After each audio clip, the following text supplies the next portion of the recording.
ওই যে খ্রিস্টানরা বলেছিল গির্জা গির্জা কায়সার কায়সার, গির্জা গির্জার মতো থাকবে, কায়সার কায়সারের মতো থাকবে। তারা মুসলমানদের ভিতর সেকুলারদের আরেকটা সত্য আসন তৈরি করেছে। সেটা কি? তারা বলে ধর্ম থাকবে মসজিদে, তারা বলে ধর্ম থাকবে মাদ্রাসায়, তারা বলে ধর্ম থাকবে খানকায়, তারা বলে ধর্ম থাকবে মাজারে, তারা বলে ধর্ম থাকবে পীর মুরিদে।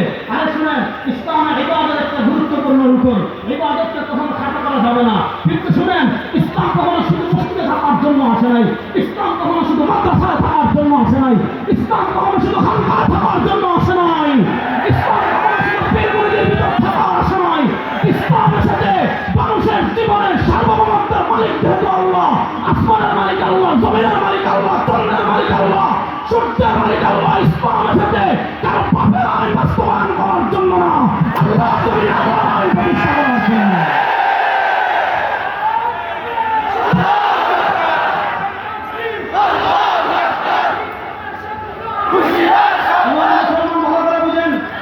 আমি খুব সংক্ষিপ্ত সময় কয়েকটা কথা বলি।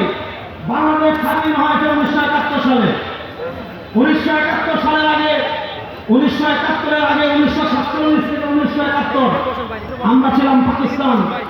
1971-এর আগে 1803 সাল থেকে নিয়ে 1803 সাল থেকে নিয়ে 1947 সাল পর্যন্ত আমরা ছিলাম ব্রিটিশের গোলাম। আমাদের ক্ষমতা দখল করেছিল ব্রিটিশরা। এই জায়গায় শুধু এক ওর জন্য ভারতের ক্ষমতায় ছিলাম আমরা। শোনেন, east India company, east India company আমাদের ভিতর আমাদের উপর জুলুম করেছে। শোনেন, আজকে যারা স্বাধীনতার চেতনার কথা বলেন, যেই জানোয়ার আজকে স্বাধীনতার চেতনার কথা বলে, এই দেশ থেকে ইসলামকে মাইনাস করার ষড়যন্ত্র করে, এই দেশ থেকে ইসলামকে বাদ দেওয়ার ষড়যন্ত্র করে, আমরা বলি আরে 1971-এর আগে যাও, 47-এ পাকিস্তান প্রতিষ্ঠার আন্দোলনের নেতৃত্ব দিয়েছেন ওলামায়ে কেরাম, ব্রিটিশ বিরোধী আন্দোলনের নেতৃত্ব দিয়েছেন ওলামায়ে কেরাম, শহীদ হয়েছেন ওলামায়ে কেরাম, বন্দী জীবনে নির্বাসিত হয়েছেন শেখ আলিম, হযরত মাহমুদ হাসান দেওবন্দি রাহিমাহুল্লাহ, শেখুল আরবি ওয়াল আজম হুসাইন আহমদ মাদানী নাযরাল্লাহু মারকাদাহু। ব্রিটিশ বিরোধী আন্দোলনের নেতৃত্ব দিয়েছি আমরা, পাকিস্তান প্রতিষ্ঠার আন্দোলনের নেতৃত্ব দিয়েছেন আমরা। সুতরাং আমাদেরকে এই দেশ থেকে বাদ দিবা, দিল্লি মামুবাড়ি যাইবা, এই দেশে জায়গা পাইবা না। কথা বলা যায় বুঝেন। 1947-এর আগে, পয়েন্ট 1947-এর আগে 1803 সাল থেকে নিয়ে 1947 সাল পর্যন্ত ইস্ট ইন্ডিয়া কোম্পানি দেশের ক্ষমতায় ছিল। এবার বলেন, ইস্ট ইন্ডিয়া কোম্পানি দেশের মালিক ছিল নাকি ডাকাত ছিল? নারাজ কেন? নারাজ কেন?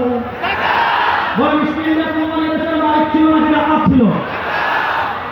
আচ্ছা বলে, আপনার বরিশালে যদি কেউ ডাকাতি করে, বরিশালে কেউ দখল করে ফেলেছে, ডাকাতদেরকে আপনি যখন ফিরিয়ে দেওয়া করবেন, আওয়ামী লীগ আমাদের উপর জুলুম করেছিল, অত্যাচার করেছিল, আওয়ামী লীগ ক্ষমতা থেকে চলে গিয়েছে, আওয়ামী লীগের আইন সংশোধনের, আওয়ামী লীগ যে সংবিধান করেছে, আওয়ামী লীগ যে আইনগুলো করেছে, এগুলো সংস্কারের আলোচনা উচিত উঠে নয়, উঠছে। তাহলে ব্রিটিশরা আমাদের উপর জুলুম করেছে 150 বছর, ব্রিটিশরা আমাদের উপর অত্যাচার করেছে 150 বছর। এবার ব্রিটিশের বিচার ব্যবস্থা মানে আপনার বাংলাদেশ চলুক, ব্রিটিশের আইন মেনে আপনার বাংলাদেশ চলুক, ব্রিটিশের অর্থনীতি মেনে আপনার দেশ চলুক। ডাকাতদের আইন আমরা আমাদের দেশে আর দেখতে চাই না। এবার আমি যে কথা বলতে চাচ্ছি এটা বুঝেন। ব্রিটিশরা ছিল ডাকাত, বলেন ব্রিটিশরা ছিল। আরে প্রথম এই চিন্তা মাথায় ঢোকাতে হবে এবং এটা সবাইকে জানাতে হবে, এরা মালিক ছিল, এরা ছিল ডাকাত। মালিক আমরা, মালিক কারা? তারা ছিল কি? ডাকাত। এখন দেখেন, ব্রিটিশ আমাদের দেশ থেকে বিদায় নিয়েছে 1947-এ। 1947 থেকে ব্রিটিশ চলে যাওয়ার পর ব্রিটিশ তাদের মতো করে একটা ইসলাম আমাদেরকে দিয়ে দিয়েছে। আপনি ব্রিটিশের ইসলাম পালন করবেন, আপনি রাশিয়ার ইসলাম পালন করবেন, আপনি আমেরিকার বানানো ফর্মুলা ইসলাম পালন করবেন, কোনো সমস্যা নাই। তারা আপনাকে টাকা দিবে, তারা আপনাকে বিশাল মাজার করে দিবে, তারা আপনার উরুসে গরু মহিষ খাসি যা লাগে তা দিবে। তাদের ইসলাম কোনটা জানেন? তারা ইসলাম আমাদেরকে শিখিয়েছে ইসলাম শুধু বৃত্তবন্দী। ওই যে খ্রিস্টানরা যেমন তাদের ধর্মকে গির্জাবন্দী করে ফেলেছে, ব্রিটিশরা একটা ইসলামের সব ভাষণ আমাদেরকে দণ্ডবিধি দিয়েছে, সেই সফট ভার্সন কি জানেন? সেই সফট ভার্সন হলো তোমার ইসলাম শুধু মসজিদে থাকবে, তোমার ইসলাম শুধু খানকায় থাকবে, তোমার ইসলাম শুধু মাজারে থাকবে, তোমার ইসলাম শুধু মিলাদে থাকবে, তোমার ইসলাম শুধু উরুসে থাকবে। তখন প্রশ্ন হলো তাহলে নেতৃত্ব দিবে কারা? তারা বলে আমরা। সংবিধান দিবে কারা? তারা বলে আমরা। রাষ্ট্র চালাবে কারা? তারা বলে আমরা। বিচার ব্যবস্থা চালাবে কারা? তারা বলে আমরা। শুনেন, ইসলাম শুধু এজন্য আসে নাই আপনি মসজিদে থাকবেন, আরে রাষ্ট্রের এমন কোনো বিষয় নয়, সংসদ বলেন, অর্থনীতি বলেন, সংবিধান বলেন, বিচার ব্যবস্থা বলেন, সিটি কর্পোরেশন বলেন, সব জায়গায় মানুষের তন্ত্রমন্ত্রকে পায়ের তলা পৃষ্ঠ করে ইসলামকে বিজয় করার মেহনত কি আমাদের নবী দুনিয়াতে এসেছেন। এবার বলা করে বুঝেন, আমাদের দেশের, আমি দুটো কথা বলি, আমাদের দেশের বিচার ব্যবস্থা আছে না নাই? আওয়াজ তো বলেন, আমাদের দেশের বিচার ব্যবস্থা আছে না নাই? আছে। দেখেন আপনি আপনাদের বরিশাল এখান থেকে খুব বেশি দূরে না, আমি চলে আসছি, আসতে আসতে। শুনেন, ইসলাম আমাদেরকে দণ্ডবিধি দিয়েছে 3 প্রকারের।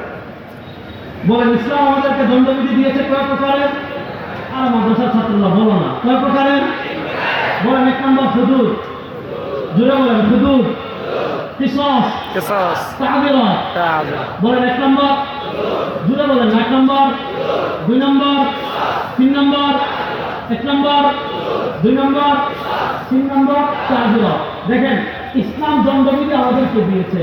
আপনি কোনো বলায় বলেন এই দেশ 92% মুসলমানের দেশ, কিন্তু শুনেন, ইসলাম দণ্ডবিধি দিয়েছে 3 প্রকারের। একটা হুদুদ, আরেকটা কিসাস, আরেকটা তা'যীরাত। 1400 বছর এই দণ্ডবিধি দিয়ে মুসলিম রাষ্ট্রগুলো পরিচালিত হয়েছে। এর বিপরীত আপনারা দেখেন, ব্রিটিশ আমাদেরকে দণ্ডবিধি দিয়েছে 2 প্রকারের। একটা হলো ফৌজদারি দণ্ডবিধি, আরেকটা হলো দেওয়ানি দণ্ডবিধি।